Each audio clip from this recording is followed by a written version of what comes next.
A few other housekeeping policies. If you are not speaking, if you could please mute your line, but please remember to not mute my FSSA line so that we can continue to speak. That would be great.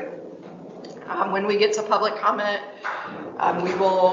you can either shoot a message in the chat box, you can raise your hand, you can shoot a message now if you like, but we will make sure we capture you in public comment. And as per previous time, I will now defer to Dr. Marshall as the chairperson to drive our meeting, but I will lead the roll call vote. So remember, you can do aye, nay, or abstain for the voting. And I believe that is all. Okay. Good morning, Mr. Johnson, and good morning, Dr. Thoma. I see that you guys have just joined, so welcome. And let's go ahead and get started then. So, Dr. Marshall, I will start you out with our call to order and remarks of the chair. I'll call to order and have no remarks. Thank you. Then I will turn it over to Ms. Lugo with OMPP. Any opening comments? Morning, everybody. There's one thing I want to give you a quick overview and update on. It's a topic that's been in the news. Some of you are probably experiencing some of the fallout of this in your practice. There was a law passed that has removed what we call the AMP cap from drug rebates. So I don't know if you've seen recently in the news, there's been a lot of talk about Flovent inhalers, brand name Flovent inhalers being discontinued. That's been the first big newsworthy story. Insulin was also a big victim of this law. The intent of the law was to increase rebates back to Medicaid. So what it said is that no manufacturer has to provide a rebate back to the state that exceeds the actual cost of their drug. So we might break even. We had a lot of penny priced drugs. Those drugs, they could not be asked to pay us over the top of the price of their drugs. They removed that requirement. So there is no maximum anymore on what a manufacturer has to pay as a rebate to the state. The inflationary penalty is what drives that. So if they increase the cost of their drugs faster than the cost of inflation, that increases their federal rebate. And with the removal of that, there are some brand name drugs that we have on our brand preferred list that may owe us a substantial amount of money.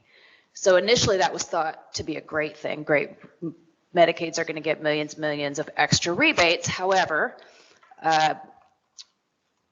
manufacturers are not keen on writing big checks to states over the cost of their drugs. So they have responded to this law in several different ways.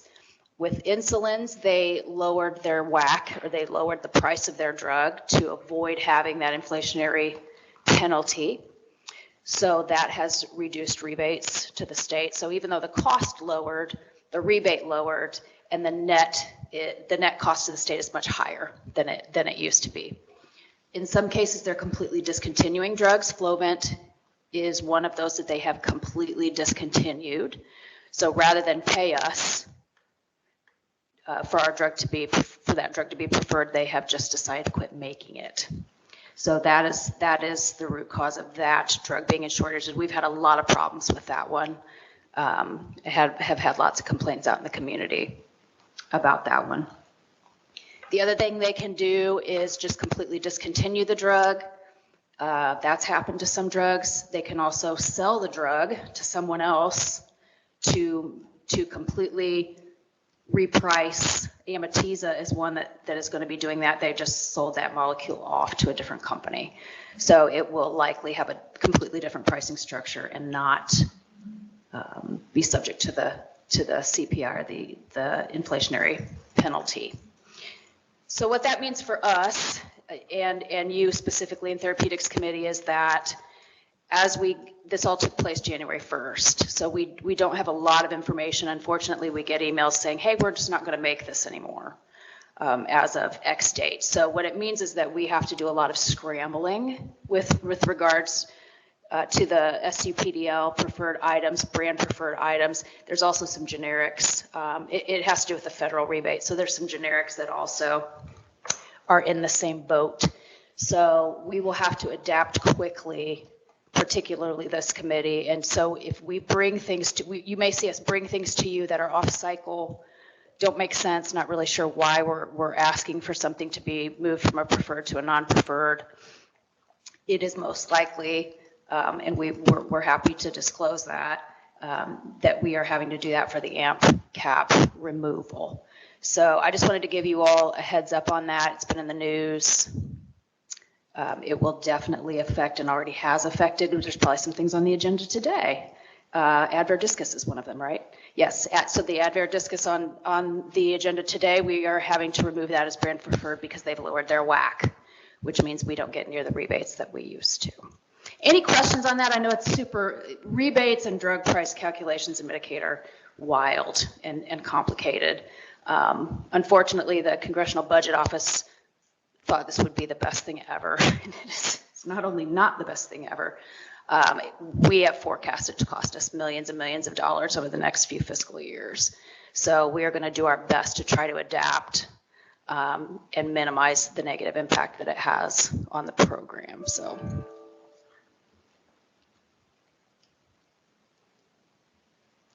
That's it for me. Thank you.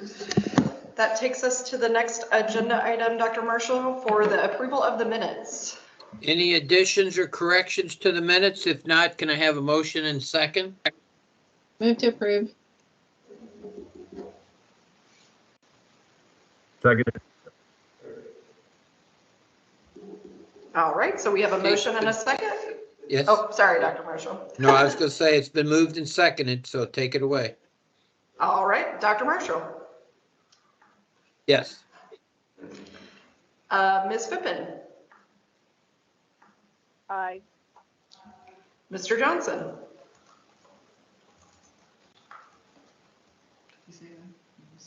Did you say aye, Mr. Johnson, and I just didn't hear you? Yes. Okay. Dr. Opp. Aye. Dr. Simon. Aye. Dr. Toma. Aye. Dr. Treadwell. Aye. And Dr. Williams. Aye. All right, we have all ayes, so that motion will carry. That will take us to our next agenda item, which is the review of our statistics. So these are the PA stats for December of 2023. Overall, we had 73% approved and 27% denied. So just a little over 18,500 approved and just a little bit over 7,000 that were denied. If you look at the Silent-Auth versus the clinical call center in Silent-Auth, we had 75% approved with just shy of 15,000 and then a little over 5,000 denied, which was 25%. 22% of those that were denied went to the call center where 79% were approved and 21% were denied. And then on the manual clinical call center side, we had 56% approved and 44% denied. So if you look at our overall trending graph, you can see December kind of decreases just a little bit slightly from where we were previously. This is pretty common for us since the holiday weeks and a lot of doctors are out over the Christmas time and patients don't go see doctors and have PAs, so we tend to see a little bit of a decrease in December. So that's pretty normal for us. With the top 10 PA requests within Silent-Auth, we have stimulants, opiates, and antipsychotics, which have been pretty steady there in the top 3. Nothing really changing a whole lot significantly in that group. And then on the manual PA side, we had early refills, the Mental Health Quality Advisory Committee utilization edits, and then the beta adrenergics and corticosteroids. Again, these do shift occasionally, and you will notice the bronchodilator agents are up in this group this time, and then inhaled glucocorticoids. We expect to see that during this time of year as people develop illness and need additional meds for that. Any questions on any of those stats before I move into opioids? All right. So for our opioid statistics for December, we did have a slight decrease from November in total utilizers and new utilizers. You can see that under 18 are hanging steady at around 4.3 days. So they're still a little bit on the decrease side there. And then you can see our MMEs broken out and those that are PA exempt. So when we look at it graphically, you can see the vast majority again are in the less than 90 and then in the 90 to 120, and then you can see the breakout further down from there. And then when we look at our overall trending, our current utilizers are in the green in the bottom that are over 18, then our new utilizers are in the cranberry, and then the under 18 are in kind of the purpley color. So you can see just that slight little decrease or kind of holding steady almost, it looks like, from the previous month. And again, not really surprised to see December kind of decrease a little bit. Here's our less than 90 trending. So, you know, it was kind of on a steady on the way up and then decreased just slightly in December. Again, December has an overall decrease, so I'm not super surprised. Yes, Mr. Johnson. The increases in utilization. Is that due to increasing in membership, or is there a trend, a higher trend that we're actually clear? So I'm going to paraphrase because you're breaking up a little bit. So I think maybe I heard most of that. You're asking if the increase overall in utilization is due to eligibility or if it's due to some other trend. Is that what you asked? So I'm asking if the increase is related to increases in membership, or is it related to an increase in per 10,000 lives or whatever? So I don't think it's due to an increase in membership, because if anything, we've had the unwinding going on right now. So we've had some individuals that have been losing eligibility. So I would say it's not really due to the increase in membership. We have had some reports from Dr. Shaw and the Therapeutics Committee that thinks that this may be related to ER prescribing increases, like seem to kind of swing the other way. And so now we've seen increased prescribing. We're still doing a little more digging into that to see if we can find out if there's any reason. We also know that there's been an increase in more elective surgeries than there was during COVID. So we've seen some of that, you know, orthopedic type surgeries, et cetera, have been increased from where they were when they kind of put some of that on hold for a while. So we're just kind of further evaluating and watching to see kind of where this goes. I mean, they do seem to be falling in this less than 90, which is obviously what we would like to see if they're going to fall somewhere. So it may be kind of these short-term supplies. It's hard for us to track too, just on our own, just because people move in and out of our benefits so quickly. So we may have them, you know, for a month or 15 days, and then they go to the managed care side. So our numbers are smaller, so it's harder for us to kind of fully understand over time what that's related to. When we look at all the trend, like all the rest of the 90 and above, you can see there was a slight increase in the 90 to 120 in the top line there versus the less than 90. I don't know that I associate that meaning that the people in the less than 90 went to 90 to 120. We could have had some that fell in there, but my guess is it's more kind of just reflective of the really small numbers that are in this group. So you change a little bit and it really drastically kind of changes the graph. We are at 525 right now, right? 525 is our newest MME limit that started in January. And so you can see that the 750 and 500 numbers, you know, have gone down over time. And then we have seen, you know, kind of a slight increase or steady increase in the 250 to 500. It did kind of tail off just slightly here. And then you see an increase in the 200 to less than 250, which is kind of that grayish line in between the orange and the purple at the bottom. So that's kind of what we would expect to see. Again, these numbers are so small that we're dealing with such small populations. It's hard to fully track and really gather a lot, but what we would kind of expect to see happening in the trend graph is happening. So I think that's, you know, a relatively good sign. Any other questions or comments on the opioid statistics?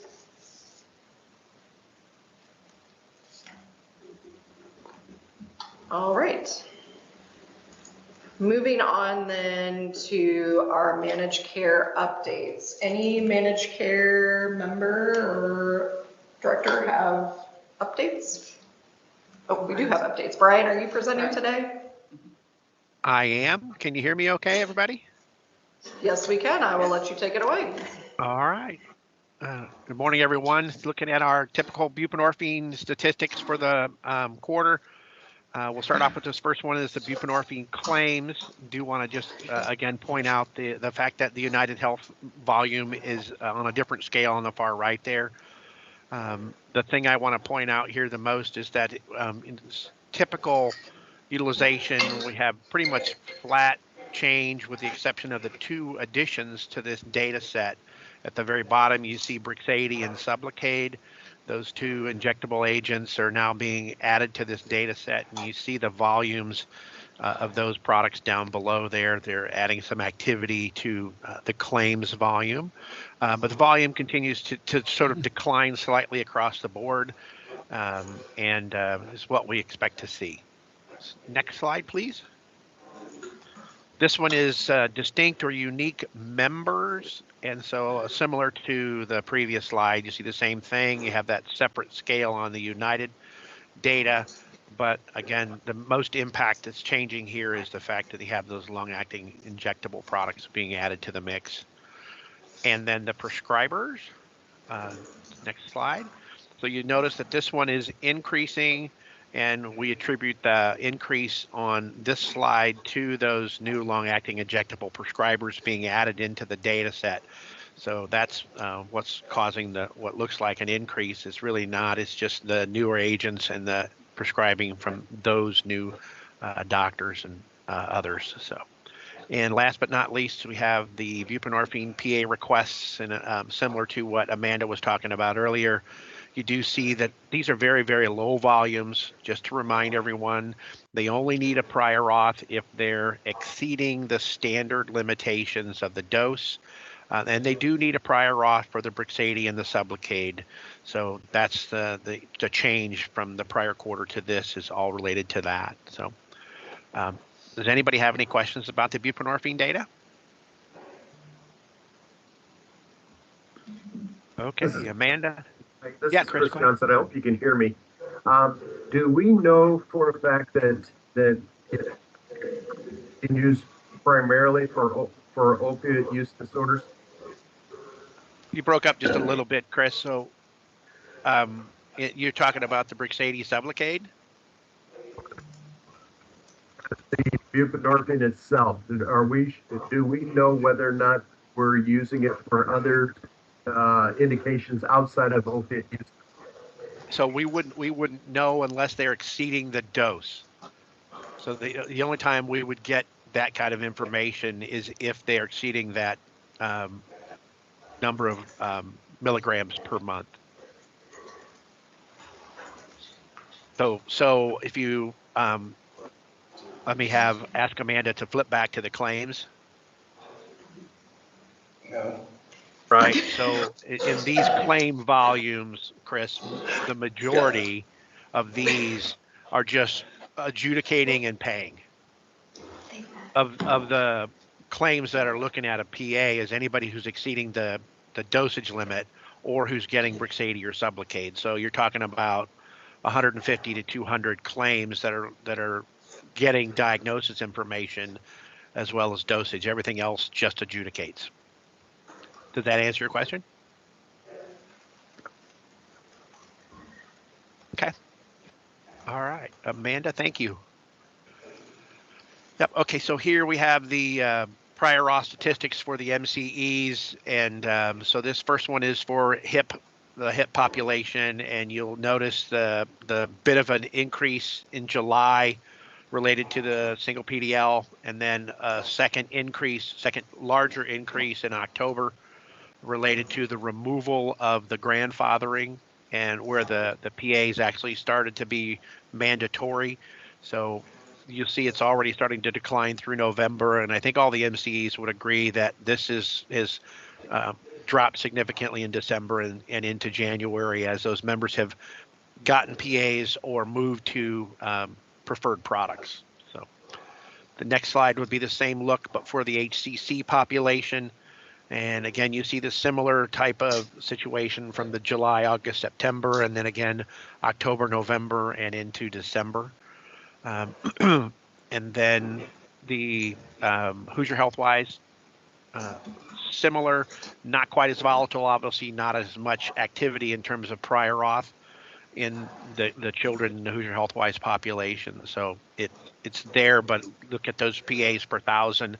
The numbers on the left are very, very small. So you see a little more volatility than the others. And then we also have the next slide is the HIP opioid claims and units, pretty steady.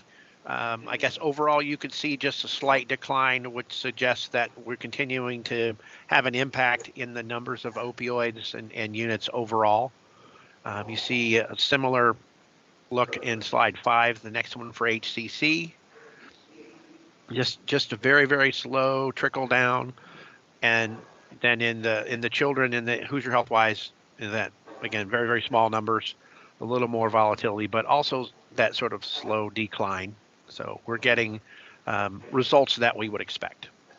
Anybody have any questions about the opioids and the PA data? Thank you all very much. Thanks, Brian. Appreciate it. Any other updates on the managed care side that anybody needs to discuss before we move on?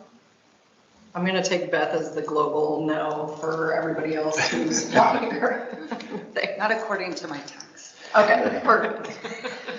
All right. So next item on the agenda is new drugs, which I do have some new drug information to cover. So for the non-SUPDLPA and step therapy criteria, there's a new oxyprozin product, Coxanto. We're recommending PA criteria that the member must have had a previous trial of the Daypro. That would be the generic oxyprozin tablet, but we're just showing which generic we're linking that to in the past 30 days, or the prescriber submitted valid medical justification for use over the generic oxyprozin tablet formulation. And then member has a history of the requested agent within the past 90 days. So if they've already been on it, and then their requested dose does not exceed the 1,200 milligrams per day, which is 4 capsules per day. And then L-folate, which is the L-methylfolate, we're kind of doing a little bit of a move around here. You'll see some of the other agents here in just a little bit, but adding the PA criteria to this. So for the initial authorization, the member has the MTHFR gene mutation, which results in a diminished enzyme function. And then they have a diagnosis of mood disorder or depression that has been attributed to the MTHFR gene mutation. So there is a genetic test that looks at that the state has, that they're able to get. And so then if they have that diagnosis, they would cover that. Reauthorization criteria would be history of the requested agent within the past 60 days, and the provider has submitted documentation demonstrating improvement or continued benefit in the member's clinical status. Any questions or comments on those two new drugs? All right, if not, if I could have a motion and a second, please. Can we have a motion to approve these two new drugs with their recommendations in a second? I just have a question real quick, sorry. So Medicaid doesn't generally pay for like pharmacogenomic testing, right? Right. So But I the do- MTHFR gene mutation, is that a different test that's covered? Specific test, gene test we do. Yeah, we don't do the panel, but we do some of the individual Yeah. Okay, all right, FTHFR thanks. one. Okay, thank you. Any other questions? No, I'll move to approve.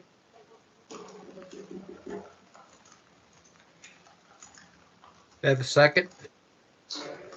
Kelly, I'll Chris, I'll second. All right, it's been moved in second, Amanda.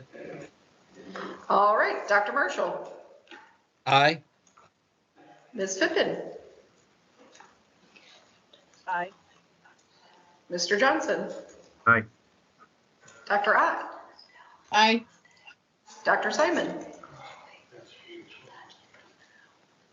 Did we lose Dr. Simon? Aye. Oh, okay. Sorry, I couldn't Doc- find my mute button. You're fine. Happens all the time. Dr. Toma, Aye. Dr. Treadwell, Aye. and Dr. Williams. Aye. All right, we had all ayes, so that motion will carry. Thank you very much. Next item on the agenda is liaison with other boards. Any liaison with other boards today? All right, I am hearing none. So then the next item on the agenda is public comment.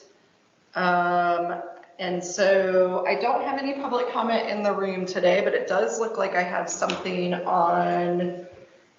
Oh, she's just here available to answer questions. So if anybody has any questions on Zurzuvae, we do have a rep that's available for that. Any other public comment, you can shoot a message in the chat box or raise your hand. All right, I am hearing and seeing none. So then we will move on then to any old business that anybody needs to cover.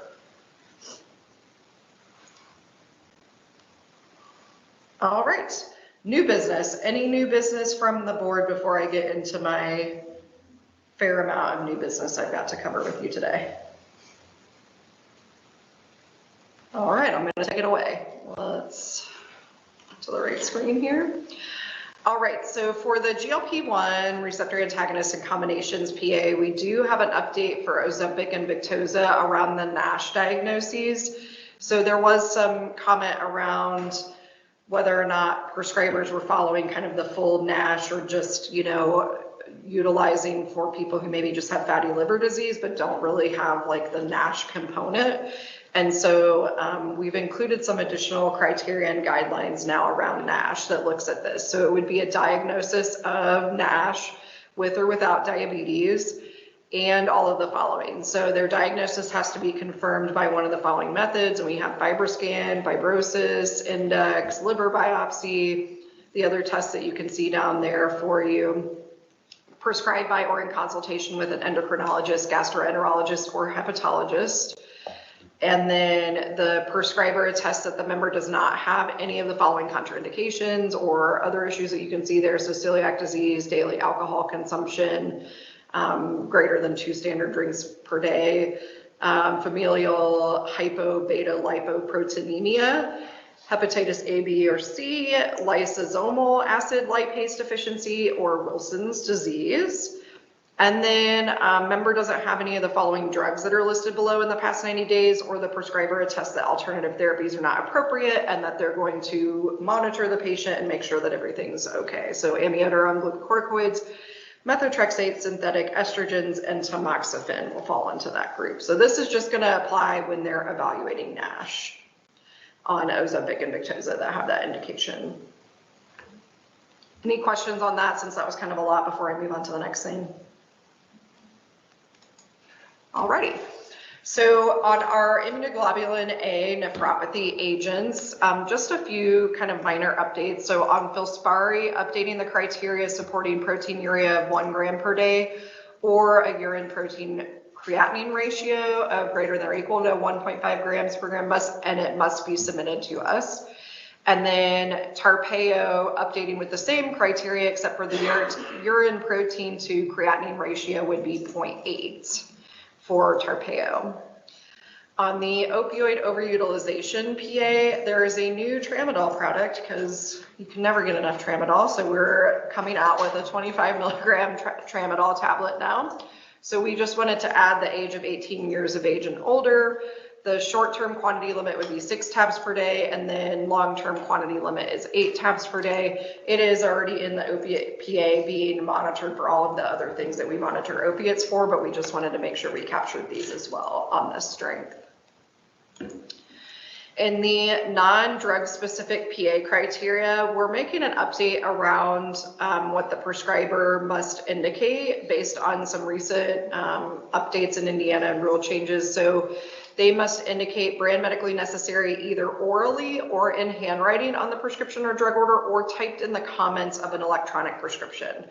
So definitely focused on the electronic prescription piece here, I think, is where some of this came to be. But you might remember historically that they had to indicate brand medically necessary in their own handwriting on the prescription was what used to be kind of in the reg and written there. And so that's since been updated.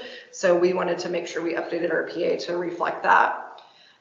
Drug shortages are a reason for short-term approval of brand products if somebody runs out of the generic and it's not available, and it does not require the prescriber to indicate brand medically necessary. So in those cases where there is a drug shortage, a pharmacy can let us know. They can fill for the brand product in those situations utilizing a DAW8, and then after they verified that it is out of stock. Just as kind of a note to point out here for the minutes is the pharmacy is responsible for monitoring that stock and switching it back to the generic when it's available.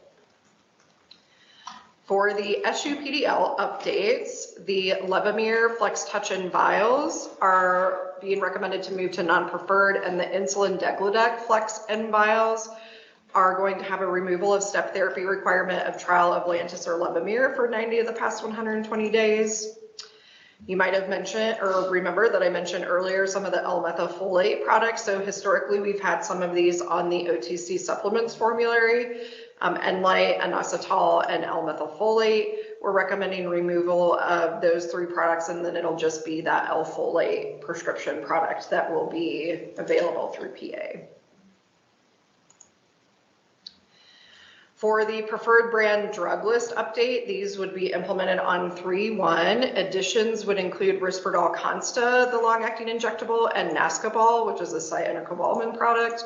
And then removals include Advair Discus, Amitiza, Bufenil powder and tablets, Tobiaz, and Zomig nasal spray. So again, as Ms. Lugo mentioned around some of the AMP cap updates, that's affected some of our pricing. And so we are kind of doing some real-time watches on these as they come through with their pricing and as manufacturers make decisions. So don't be surprised if you see additional updates in the future that we're making around that. Any questions, comments, concerns? I have a question. Yeah. So Risperdal Consta, why is there a mental health drug that it has a preferred, there's a preferred list? Do you not understand what I'm saying? like why is anything preferred? So they're all preferred technically in the mental health space. And then what we have done historically with the brands over the generics, if we're preferring a brand over the generic, is we say they're more preferred than the generic preferred. And so basically that just means that they need a PA for the generic for use of the generic over the brand, but they're both still preferred. Okay, no, I get it now. Okay, thank you. We've done that on a few drugs. It doesn't happen very often in the mental health space, but occasionally we do if there's a significant advantage. Okay, thanks. Sure. Any other questions I can answer?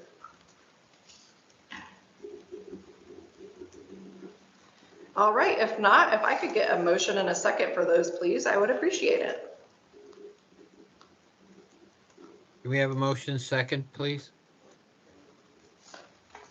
This is Kelly. I move to approve. Teacher, I second. It's been moved in second to approve the additions, the drugs. All right, Dr. Marshall. Aye. Ms. Fippen. Aye. Mr. Johnson. Yes. Dr. Ott. Aye. Dr. Simon. Aye. Dr. Toma. Aye. Somebody clearly. Sorry, everybody. I put it in the chat, but it's a day. I got the kids home and no internet, so it's real fun here. We've all been there probably, but she felt very adamant against that. It was obvious. Dr. Treadwell. Aye. And Dr. Williams. Aye. All right, we had all ayes minus the little that was not happy. So we'll say that that motion carries. Any other new business or anything we need to cover before I turn it over to Dr. Marshall for adjournment? All right, Dr. Marshall. Move to adjourn, keep warm. Thanks. Thank Have a great you. weekend, everybody. Thanks, guys. Thank you. Bye. 13 number